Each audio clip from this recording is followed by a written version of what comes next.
Budget से पहले बैठकों का दौर जारी है। हो सकता है बजट में आपको सस्ते पेट्रोल डीजल के साथ साथ इनकम टैक्स में कटौती का तोहफा मिल जाए।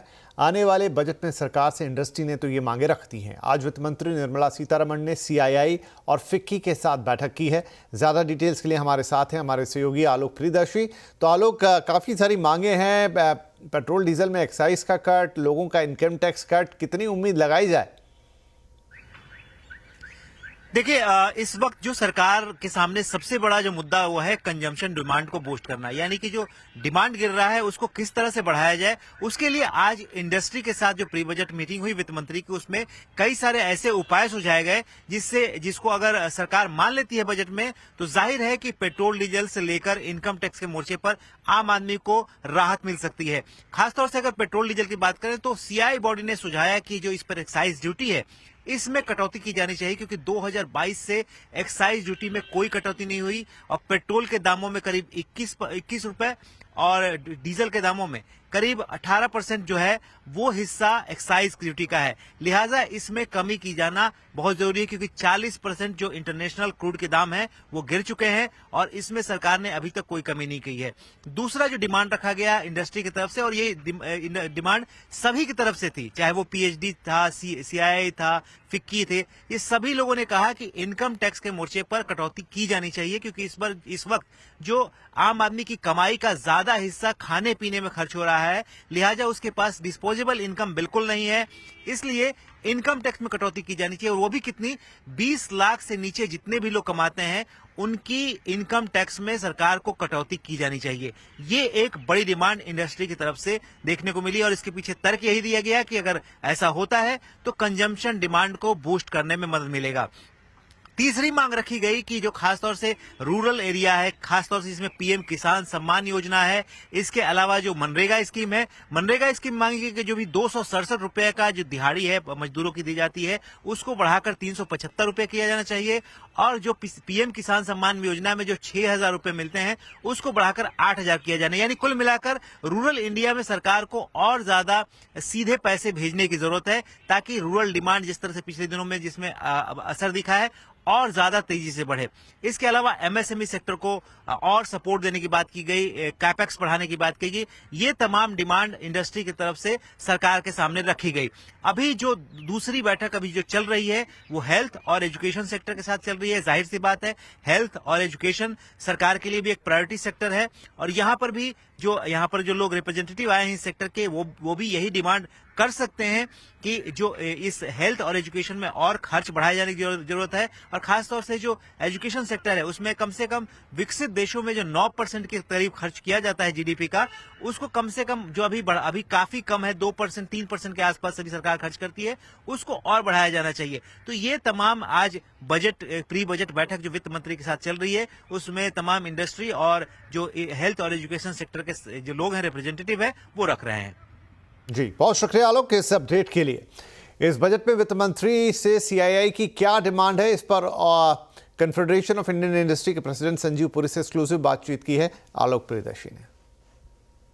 प्री बजट मीटिंग के दौरान सीआई ने 2 बड़ी डिमांड रखी है, फ्यूल पर एक्साइज ड्यूटी कटौती और पर्सनल इनकम टैक्स में 20 लाख रुपए तक में टैक्स की राहत। सर, ये दो बड़े डिमांड है, इसके पीछे किस तरह के रीजंस आपने दिए हैं, क्या इसकी वजह है?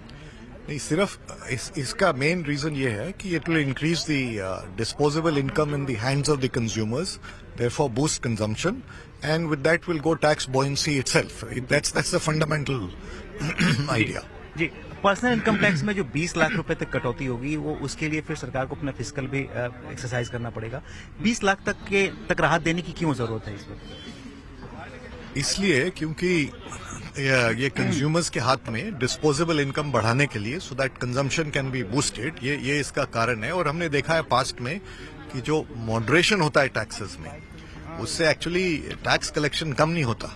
There's this Lafarge curve. Actually, it adds buoyancy into the economy. We have seen, despite what was the average rate of taxes pre-GST, what is it right now?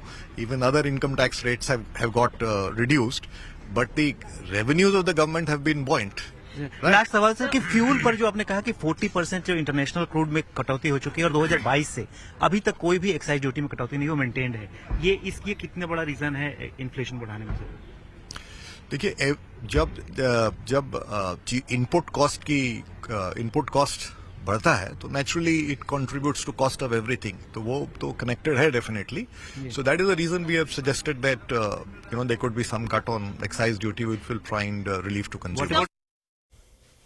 Right, तो ये इंडस्ट्री की बड़ी डिमांड्स है और in fact आज वित्त मंत्री और भी कई मुलाकातें दिन में करने वाली हैं बजट को लेकर, उसका भी अपडेट आपको लगातार देंगे. लेकिन फिलहाल खबरों में आगे बढ़ते हैं. इंश्योरेंस रेगुलेटर के मुताबिक साल 2024 में हेल्थ इंश्योरेंस कंपनियों ने मात्र 71% तक ही क्लेम सेटल किए हैं. आखिर ऐसा क्यों है और ये फिगर क्या बताता है? हमारे संवाददाता असीम मनचंदा हैं बाकी डिटेल्स के साथ. असीम, 71% का सेटलमेंट रेशियो या परसेंटेज कैसे देखें इसे? इंश्योरेंस रेगुलेटर IRDAI ने साल 2024 का हेल्थ इंश्योरेंस का डेटा जारी किया है. साल 2024 में इंश्योरेंस कंपनियों को 3 करोड़ के आसपास केसेस देखने को मिले. इसमें से उन्होंने 2 करोड़ 70 लाख केसेस सेटल किए. लेकिन सबसे बड़ी हैरानी वाली बात है कि जो इंश्योरेंस कंपनी है उनको 1,12,000 करोड़ रुपए के हेल्थ क्लेम्स, इंश्योरेंस क्लेम्स मिले थे.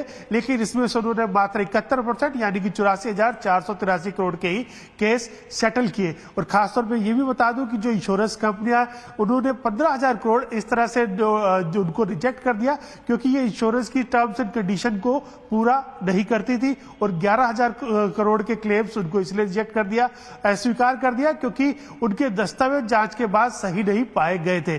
तो जो पब्लिक सेक्टर की कंपनियां, उन्होंने सबसे ज्यादा यहां पर इंश्योरेंस क्लेम का पे आउट किया है. और खासतौर पर कि जो ओम्बुड्समैन है जहां पर कि आप इंश्योरेंस की शिकायतें कर सकते हैं, उसमें भी शिकायतें लगातार बढ़ रही है. साल 2024 में वहां पर 34,000 के आसपास शिकायतें मिली, जिसके अंदर 6,000 शिकायतों को निपटा लिया गया है. यानी कि अगर आप हेल्थ इंश्योरेंस लेते हैं और उस कंपनी में भरते हैं तो ये डाटा आपके लिए जानना काफी अहम है कि इंश्योरेंस कंपनियां किस तरह से पे आउट क्लेम सेटलमेंट कर रही है. जी, बहुत शुक्रिया. बिहार में बीपीएससी परीक्षार्थियों का आंदोलन जारी है. आज छात्रों का एक डेलीगेट ने मुख्य सचिव से मुलाकात की है. मुलाकात के बाद डेलीगेट ने सदस्यों ने कहा कि कैबिनेट सेक्रेटरी ने हमारी मांगें सुनी है लेकिन अभी तक मांग मानने पर कोई निर्णय नहीं हुआ है. जब तक सरकार निर्णय नहीं लेती आंदोलन जारी रहेगा. वहीं बीपीएससी अभ्यर्थियों के एक डेलीगेशन ने राज्यपाल से बातचीत की है तो दूसरे ने मुख्यमंत्री आवास में अधिकारियों को अपनी समस्या बताई है. वहीं निर्दलीय सांसद पप्पू यादव ने भी राज्यपाल से मुलाकात कर लाठीचार्ज का मुद्दा उठाया है. वहीं बिहार बंद की वजह से आज जनजीवन प्रभावित रहा. रेल और सड़क यातायात काफ़ी प्रभावित हुए हैं.